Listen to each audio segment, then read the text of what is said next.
Well, hello, hello. It is good to see you again, and welcome back to the latest installment of Lessons by the Lake, the Oswego Private Wealth Show. Boy, is it good to have you back with us for another wealth management related discussion. I am your host and moderator, Ryan Ruff, and as always, we'll be joined by the star of our show, Mr. Bob Bergeritis, the managing director of Oswego Private Wealth. And boy, do we have a good topic, keyed up for you guys today. If you're, a frequent listener and viewer on this show, you know that Bob and I, boy, have we had a lot of conversations surrounding family wealth and really just business owners and the family dynamics surrounding those businesses. Well, we're diving really deep into a specific avenue of family wealth today. So let's face it, family conflicts, they exist, right? But boy, can they wreak havoc on a family run business, especially when it comes time to transfer that business, to, those future generations. But today we're going to be looking at how a well-designed succession plan can not only reduce risk that's involved in the business and the family's wealth as a whole, but can also help just facilitate a nice smooth transfer that leaves everyone in that family feeling a little more satisfied about the process as a whole. So that being said, let's go ahead and bring Bob on and get today's conversation rolling, because boy, is there a lot to unpack within this one. Bob, it's good to see you today. How you doing? I'm well, Ryan. Thanks. Great to see you too. Yeah, always good to get together, and we've got a good one to dive into, Bob. Let's just start high level for our audience today, like we typically do. Bob, how important would you say is succession planning, especially when there's a family business involved and in the picture? Well, great question. And let me start out by saying that what I'm known for is helping successful business owners become financially independent of their businesses. Often this is family held businesses that are within a few years of making that decision on what do they do with this business, whether it's a transfer to a family member, perhaps even an outside sale.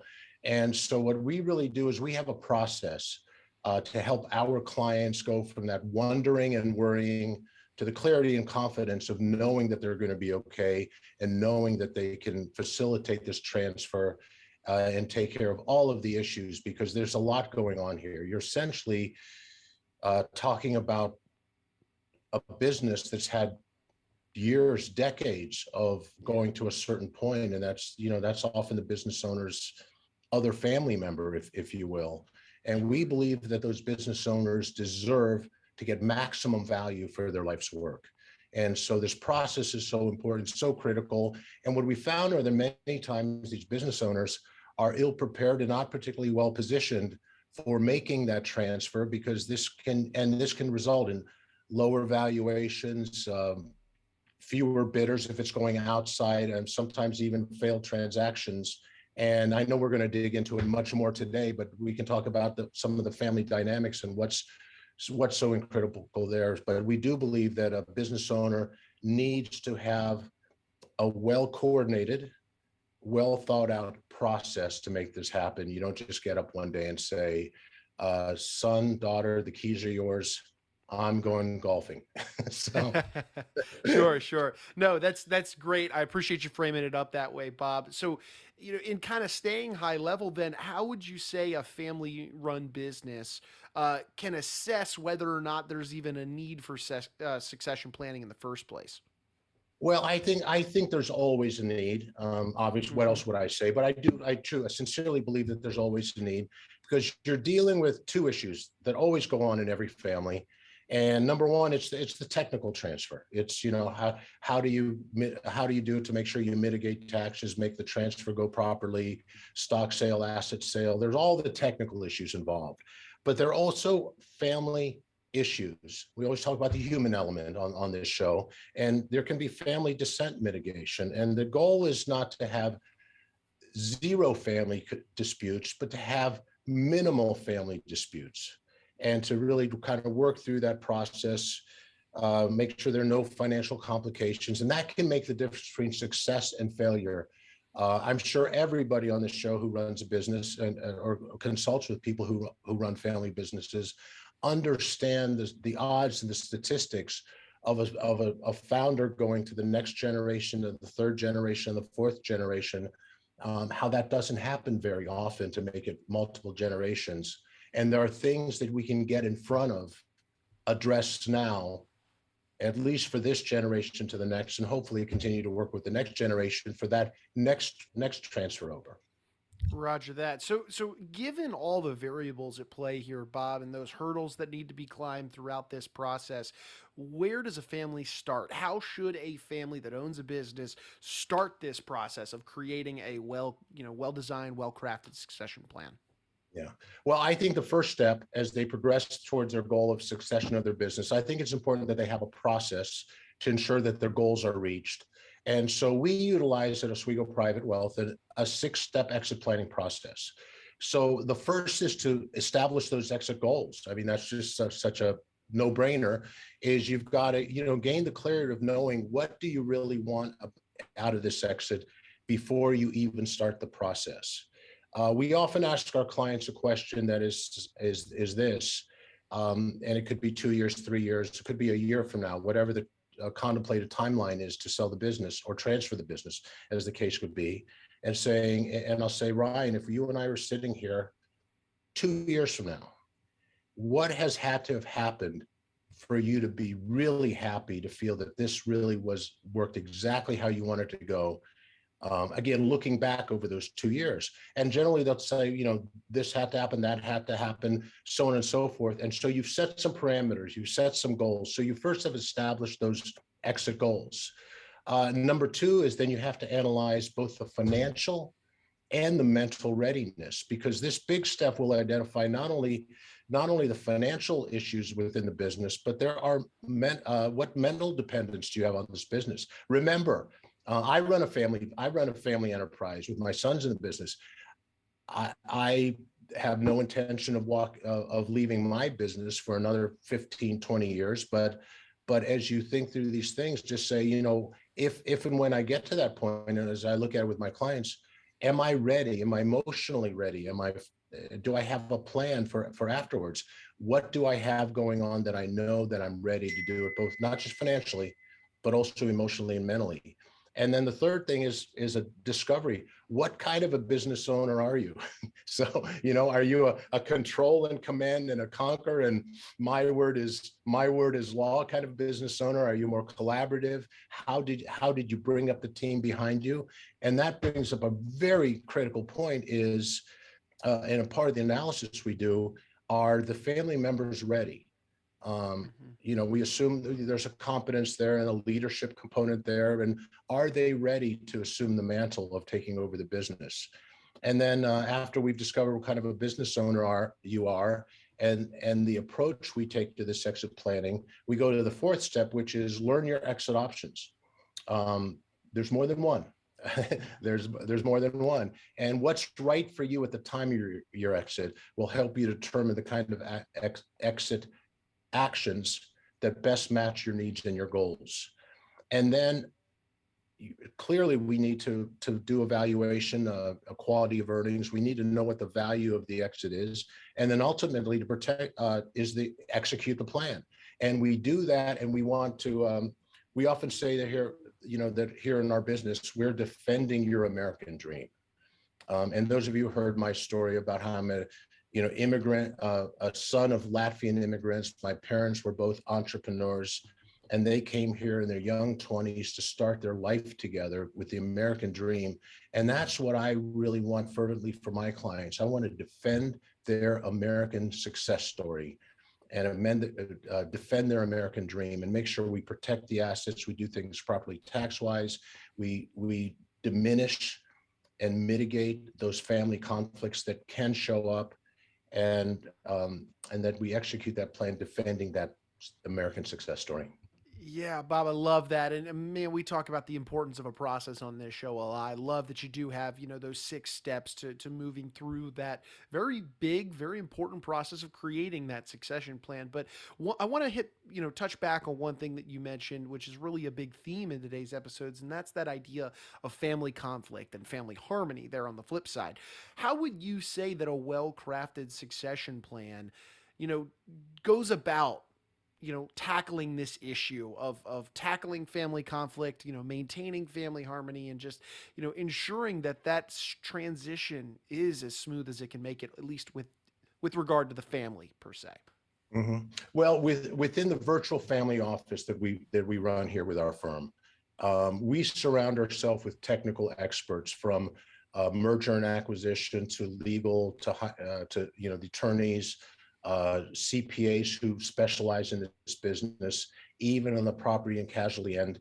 And this is a team approach because very early in my career, I realized that most business owners don't have a coordinated team looking out for them. Yeah. They don't. I recall, I may have even told this story before, but I do recall a business owner that became a client of mine many years ago. And one of the things that he said to me, he said, Bob, before I met you, I had another financial advisor type guy, and I worked together with him. But I realized I never knew, when do I call him? When do I call the attorney? They didn't even know each other. And he went on to tell me, he said, I've spent my entire business life as an entrepreneur tearing down silos among the functional lines of my business. I want accounting, talking to shipping, talking to the warehouse folks. I want everybody, talking to marketing, sales. I want those silos torn down. And he goes, and I realized I had those silos in my life. My attorney did what he did. My CPA did what she did. My previous financial advisor did what they did, but nobody put together a coordinated team. And that's the foundation of what we do is the virtual family office is we put together an elite team of professionals who are looking out for the best interests of our clients. And so with that as a starting point, we want to make sure we get all the right professionals involved into the process wherever it's appropriate to bring them into the process. And then we go through those, some of the, I can share with you some of the questions we asked that help inform as we're trying to set goals for the business. Again, remember, first step is establish your exit goals, right? And we want to take you through that process. And then once that work is done, then we understand what the next steps are. And then that leads to the idea that we need documentation in everything we do. Once again, you don't just hand the keys over and say, I'm going fishing, I'm going golfing, I'm going on a cruise. There's a process to do this. And there are two types of documents that need to be executed. One are kind of the collective documents for the family and for the business itself, and the documents on how the transition, the technical side of the transition is going to work. And the other are personal documents. And we really, again, we want to defend the American dream of that entrepreneur who started this business. And if we go back to my reason for being, which is to help successful entrepreneurs become financially independent of their companies, we mean that. We want you to be financially independent of your company. And there's certain documents to protect your assets, to mitigate taxes, to take care of the heirs, to give generously to the causes that you care about, and to look out for your family. Those are the kinds of documents that need to be a part of this process. Yeah, boys, it's really a comprehensive collective approach that you and your team are bringing to the table when it comes to the succession planning. And you've spent a lot of time looking at being knee deep within succession plans for a variety of business owners throughout your time in the industry, Bob. That being said, are there any issues or mistakes even that you find that families don't often consider or maybe forget to discuss within their succession plans, just in your experiences? Wow, that's a big question. I think big picture oftentimes, and I'm guilty of this too with my own family business. There are times where the standards, actually, in some cases, may be too strict and too tough, and other times too lenient and too lax, because Mm-hmm. this is my son, this is my daughter, this is a family Sure. member. Maybe I'd have a little more documentation, dot more I's, cross more T's if this was a third party sale. So I think to treat this as a process, to treat this as a formal documentation, and to do it as a business owner, not as a lenient dad or mom, as the case may be. I think that's one thing that we see often, which again leads into, you're never going to eliminate all family conflicts. Anyone who's had Thanksgiving in my house knows that's never going to be true, right? It's just that, families get together and they Sure, thrive sure. sometimes on, they push each other's buttons sometimes, but you really want to mitigate them, and you want to protect the business and the future of the business from those things. So let me give you an example of a couple of the questions we ask. We try to ask I don't know that I'll go through all 10, or maybe I will, but there are really 10 kind of basic questions we ask. Obviously, we go much deeper in the corporate structure and cash flow and quality of earnings and things like that. But one question that business owners need to think about a little bit is, how do you see your involvement in the business changing or evolving in the future? Where do you see your involvement as you're transitioning throughout the sale? And then the other thing is, there is life after the business is sold. I Right. promise everybody that. And said, what's your next great adventure after you leave your business? We see that with, I mean, it's told to retirees all the time. You can't just retire from something. You have to retire to something. Well, it's the same for that business owner. And then you ask yourself the defensive question. What obstacles do you think could derail your business or personal goals in the coming years? We want to defend against those. We want to protect against those. And we want to identify them because you can't solve a problem unless you first identify the problem.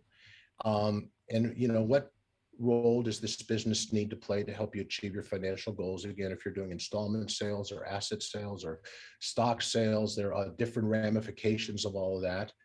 And then oftentimes, once again, we ask, and we want all the interested parties, the important parties in this discussion, the planning is, what's your plan for ownership interest in your business in the future? How do you plan to pass that on along?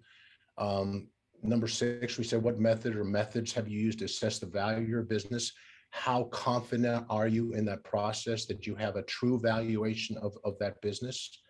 And anyway, we have more and more questions, including what our greatest challenges, what our greatest threats are, and also what our greatest opportunities to make this a smooth, cohesive transfer of that American dream, that American success story, that family business going from one generation to the next successfully. Yeah, it's fantastic. And I would imagine, your clients during those conversations, Bob, they're grateful to get into the weeds of it because, boy, is it going to help lead to a better result there on the back end for them. But, Bob, as we're kind of bringing our conversation to head, and I think this is an important part of the succession plan process that's worth talking about, and that is once a family has a succession plan, boom, it's in place right then and there. How important would you say it is to revisit that plan? Like, this isn't a one and done type Oh, of thing, right? What would you say about this? well, flexibility is the key because, as we know, situations change. Uh, my goodness, just tax rates change, Right. and corporate structure changes. And what may look good right now in 2022 as we're planning for a sale of a business in 2024. Tell me who's going to be president in 2024. Tell me who's going to be in Right. Congress. Tell me what the tax laws are going to be. So flexibility absolutely has to be built into this to be able to make those changes. So just like anything important in your financial life, these things need to be constantly looked at, reviewed, modified as needed. So flexibility, I think, is the key.